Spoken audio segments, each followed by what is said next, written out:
Précédemment, dans Zoo Academy, nos soigneurs en herbe avaient invité leurs parents à découvrir les différentes activités que leur propose chaque semaine Laura. À cette occasion, ils ont mis la main à la pâte pour préparer un enrichissement pour les lycaons.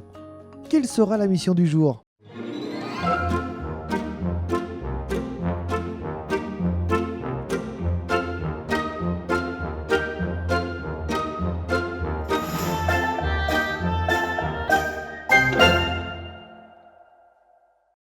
Bonjour à tous, extrêmement ravi de vous retrouver dans un nouveau numéro de Zoo Academy, votre émission sur les animaux, l'environnement et la biodiversité. Quel est le point commun entre la panthère nébuleuse qui est ici et le lion qui est là? Eh bien, ce sont tous deux des carnivores et la mission de nos soigneurs en herbe cette semaine va être le nettoyage et l'entretien de leur espace et surtout l'observation de ces animaux hors du commun. Êtes-vous prêts à vivre cette aventure en leur compagnie? Oui? Alors 3, 2, 1, générique!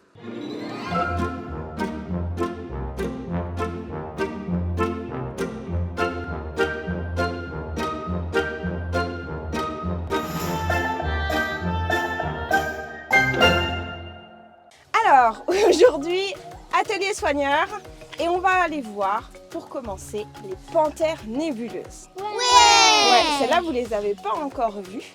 Donc, on va avoir plusieurs missions ce matin aux panthères nébuleuses. Et la première, ça va être d'aller préparer leur enclos avant de les sortir. Donc, on va pouvoir aller rentrer dans l'enclos. On est parti? Allez, c'est par là. Alors du coup, on va pouvoir rentrer dans l'enclos des panthères nébuleuses. On a deux missions. La première, c'est faire un petit peu de nettoyage. Donc si on trouve des crottes, s'il y a des branches qui sont tombées, des feuilles et tout ça. Et deuxième mission, c'est leur poser leur nourriture pour aujourd'hui. C'est bon pour vous? Oui. Donc vous vous rappelez, quand on rentre dans un endroit où il y a des animaux dangereux, il faut faire un sas. Donc on rentre tous dans le sas, on referme la porte et après on rentre dans l'enclos. C'est bon pour vous? Oui. Allez, et ben zou, tout le monde dans le sas. D'accord, on se protège, on met nos gants et on fait quoi maintenant? Trouver les endroits où il y a des feuilles mortes, où il y a des branches et on ramasse tout. Donc ceux qu'on les ratisse, toi tu vas pouvoir ramasser à la main les branches. Tu vois par exemple là il y a des grosses branches qui sont tombées. Là-bas il y a des feuilles. Allez, on est parti pour le nettoyage. T'as une pelle, c'est pour mettre les feuilles dedans. Tiens, regardez, là il y a plein de feuilles. Attends. Un peu gros, ça c'est un trou. Viens voir Léa, je te montre un truc. Pour les ratisses. Hop, regarde, tu tiens ici, comme ça. Et hop, voilà, sans ramasser l'arbre, hein, l'arbre il est là. Comme ça, c'est bon ou pas? Oui, comme ça c'est très bien. Voilà, c'est plus facile comme ça. Chacun de nos ambassadeurs s'attelle donc à nettoyer l'enclos des panthères nébuleuses avant de retrouver Laura pour de nouvelles surprises. L'idée, c'est que les panthères nébuleuses, c'est arboricole. Vous savez ce que ça veut dire, arboricole? Non. Arboricole, ça veut dire que ça grimpe dans les arbres. D'accord? C'est pour ça qu'il y a des structures très hautes dans l'enclos. Non, nous, on ne va pas grimper dans les arbres. Parce que les panthères nébuleuses, ça pèse à peine 20 kg. Et les troncs sont faits pour supporter des panthères nébuleuses, pas des petits enfants ni des grands adultes. Ok? Donc non, nous ne grimperons pas dans les arbres, je ne veux pas que vous finissiez par terre. Mais on va leur cacher la nourriture. Qu'est-ce qu'elles ont à manger aujourd'hui? Du poulet. Du poulet et visiblement un petit peu de pigeon. Parce qu'elles aiment le poulet et le pigeon. Ah oui, toujours cru. T'as déjà vu une panthère nébuleuse faire un petit feu pour cuire sa viande?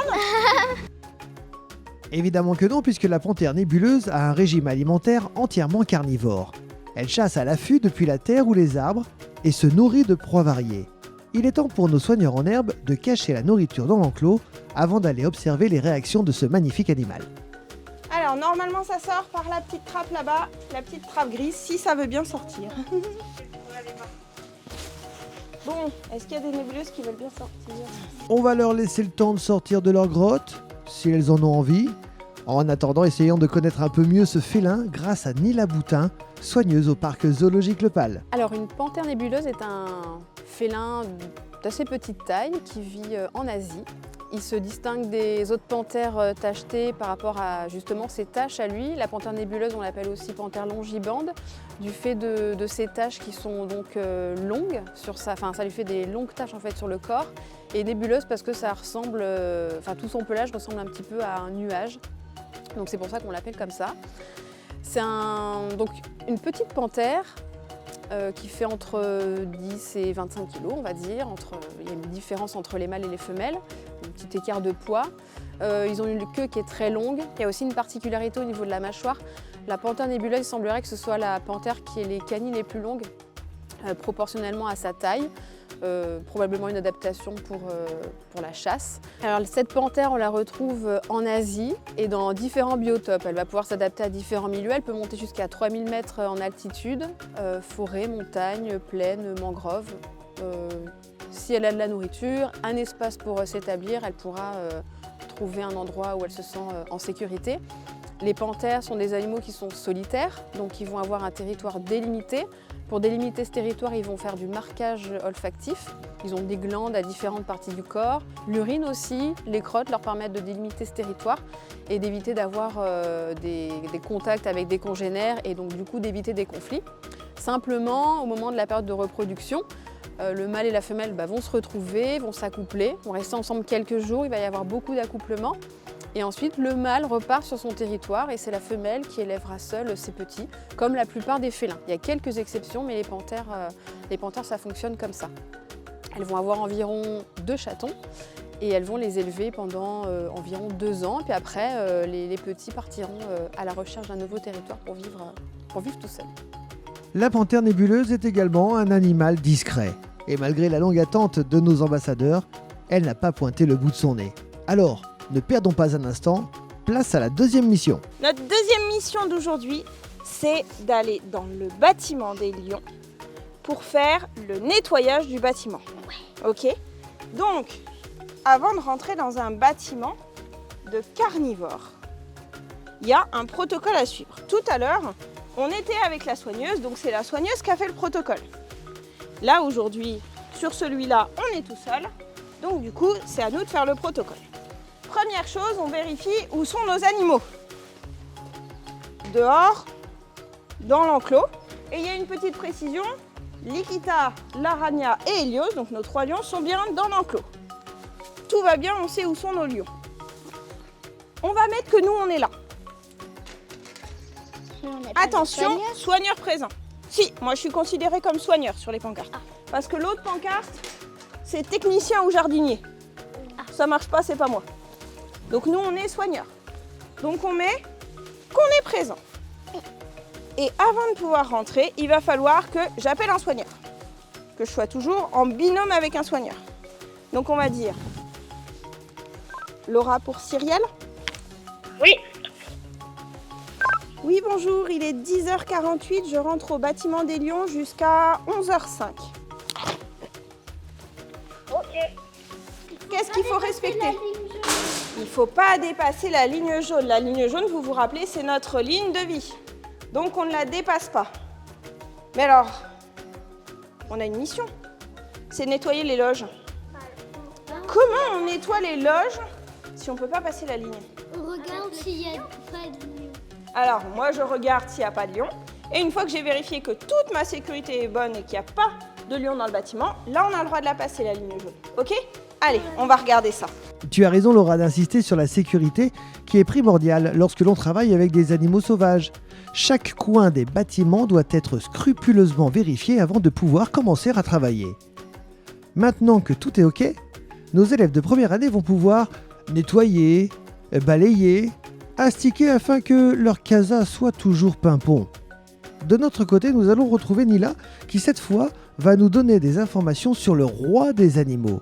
D'ailleurs, existe-t-il une espèce ou plusieurs espèces de lions ? Chez les lions, il existe deux sous-espèces différentes. Il y en a une qui est présente en Afrique, qu'on connaît très bien. Et il y a le lion d'Asie, qu'on connaît un peu moins, qui est un peu différent de son cousin africain. Physiquement déjà, le lion d'Asie il est un peu plus petit.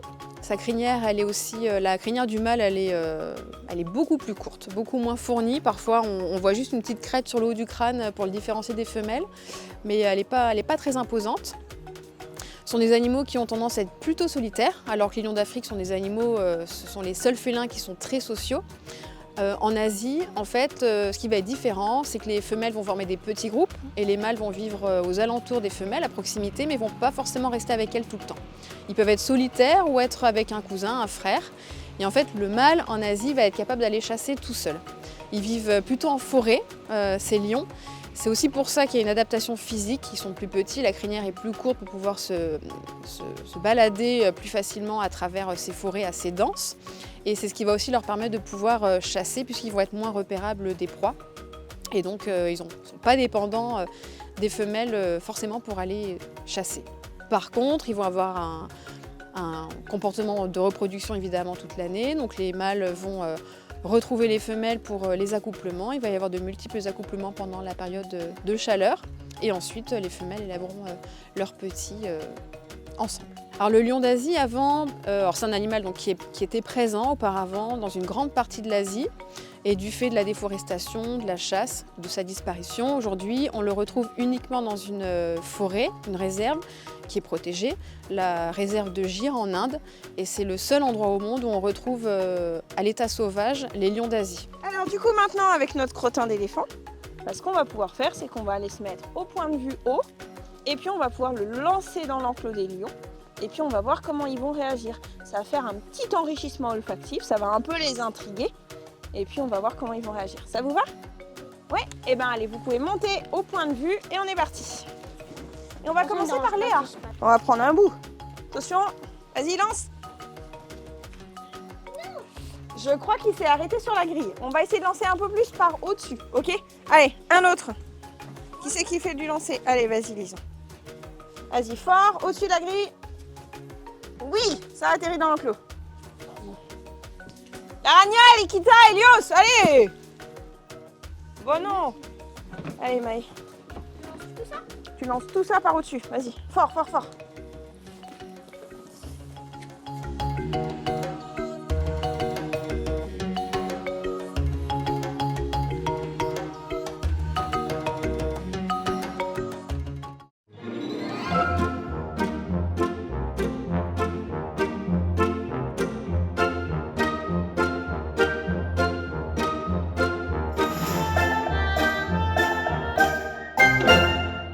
C'est encore une belle émission que vous venez de vivre à l'instant dans Zoo Academy avec de nombreuses informations proposées par Nila. D'autres informations, d'autres émotions, d'autres émissions très très vite. Justement, vous souhaitez en connaître un peu plus, connaître les premières images, on vous les offre tout de suite. C'est juste après le générique. Salut! Dans le prochain épisode, nos apprentis soigneurs s'aventureront dans l'univers du jardinage paysager. Et quoi de mieux pour se plonger dans cette profession que de relever le défi de tailler des graminées sous l'œil expert de Julien Durand, professionnel passionné du métier. À très vite dans Zoo Academy.